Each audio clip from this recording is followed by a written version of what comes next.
அமெரிக்கர்களை பிரித்தாளும் சூழ்ச்சியுடன் Trump தேர்தல் பிரச்சாரம் செய்து வருவதாக ஜனநாயக கட்சி வேட்பாளர் கமலா ஹாரிஸ் குற்றம் சாட்டியுள்ளார். அதிபர் தேர்தலில் பிரச்சாரத்தை தொடங்கிய பின்பு முதல் முறையாக தொலைக்காட்சிக்கு பேட்டியளித்தார். அரசியல் ஆதாயத்துக்காக கருப்பிணைத்தவராக மாறிவிட்டார் என தம்மை ட்ரம்ப் விமர்சித்தது குறித்த கேள்விக்கு சலித்துப்போன அதே பழைய நாடகம் என கமலா ஹாரிஸ் பதிலளித்தார். அமெரிக்கர்களை பலவீனப்படுத்தும் இலக்குடன் ட்ரம்ப் செயல்பட்டு வருவதாகவும் மக்களை பிளவுபடுத்தும் சிந்தனைகளை புகுத்தி வருவதாகவும் குற்றம் சாட்டிய கமலா ஹாரிஸ் மக்கள் நிச்சயமாக அவரை புறக்கணித்து விடுவார்கள் என்றும் கூறினார்.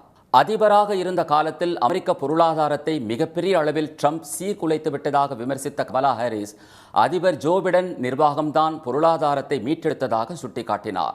தாம் அதிபரானால் உணவு மற்றும் மளிகைப் பொருட்களின் விலையில் திடீர் உயர்வை தடுக்கும் வகையில் புதிய சட்டம் கொண்டுவரப்படும் என குறிப்பிட்ட கமலா ஹாரிஸ் காசா மக்களின் துயரங்களை போக்க உரிய நடவடிக்கை எடுக்கப்படும் என்றும் தெரிவித்தார்.